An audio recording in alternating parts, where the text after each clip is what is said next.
Automated finger print identification system అని చెప్పి అది కూడా చంద్రబాబు నాయుడు గారి హయాంలో మనం పెట్టడం జరిగింది. దాన్ని కూడా డబ్బులు కట్టగా దాన్ని కూడా కంప్లీట్గా నిర్వీర్యం చేసిన పరిస్థితి అధ్యక్ష.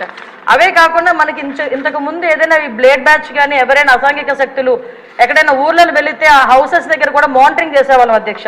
ఇంచుమించుగా వాటికి సంబంధించి LHMS అని చెప్పి దాని ద్వారా కూడా లాక్డ్ హౌసెస్ ఏదైతే ఉందో అక్కడ కూడా మానిటరింగ్ ఏర్పాటు చేసి అక్కడ CC క్యామ్స్ ఏర్పాటు చేసుకుని వాళ్ళు వచ్చేటంత వరకు భద్రత కల్పించడం, అంటే మామూలు మైన్యూర్ లెవెల్ వరకు కూడా పోలీసింగ్ వెళ్ళి వాళ్ళు భద్రత కల్పించే పరిస్థితులు లాస్ట్ గవర్నమెంట్లో ఉండేది.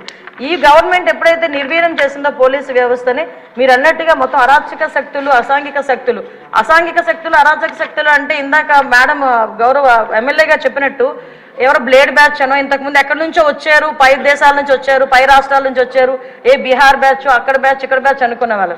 ఇప్పుడు అలా కాదు, అది ఆ బ్యాచ్ ఈ బ్యాచ్ కాదు, వైసీపీ బ్యాచ్ అన్నట్టుగా అసాంఘిక శక్తులు ఎక్కువగా అయిపోయి ఈరోజు కనీసం రాముల్లో గుడికి భద్రత లేదు, బడికి భద్రత లేకుండా అయిపోయింది అధ్యక్ష. లాస్ట్ 5 సంవత్సరాలు కూడా బడిలోనున్న అక్కడికి వెళ్ళి అసాంఘిక కార్యకలాపాలు, ఈవెన్ ఒక రోజు స్కూల్ లాక్ చేసి ఉంటే అక్కడికి వెళ్తే సోమవారం మార్నింగ్ అక్కడికి స్కూల్ ఓపెన్ చేస్తే బీరు బాటిళ్ళు అక్కడ కైనీ ప్యాకెట్లు అవి కనిపించే పరిస్థితి. అలా అదేవిధంగా గుడిలోకి వెళ్తే గుడి విగ్రహాలను ఎత్తుకుపోయే పరిస్థితి లాస్ట్ 5 సంవత్సరాలు చూసాం అధ్యక్ష. ఒకటి అధ్యక్ష, ఈరోజు ఈ గంజాయి గురించి చెప్పారు అధ్యక్ష. ఈ గంజా లాస్ట్ 5 years లో కూడా కంప్లీట్గా వదిలేశారు అధ్యక్ష. ఎంత దారుణంగా వదిలేశారంటే, అంటే ఈ ఇష్యూ ఇక్కడ కూడా ప్రస్తావించాలి కాబట్టి చెప్తున్నా. ఎక్సైజ్ డిపార్ట్మెంట్కి ఇంతకుముందు ఒక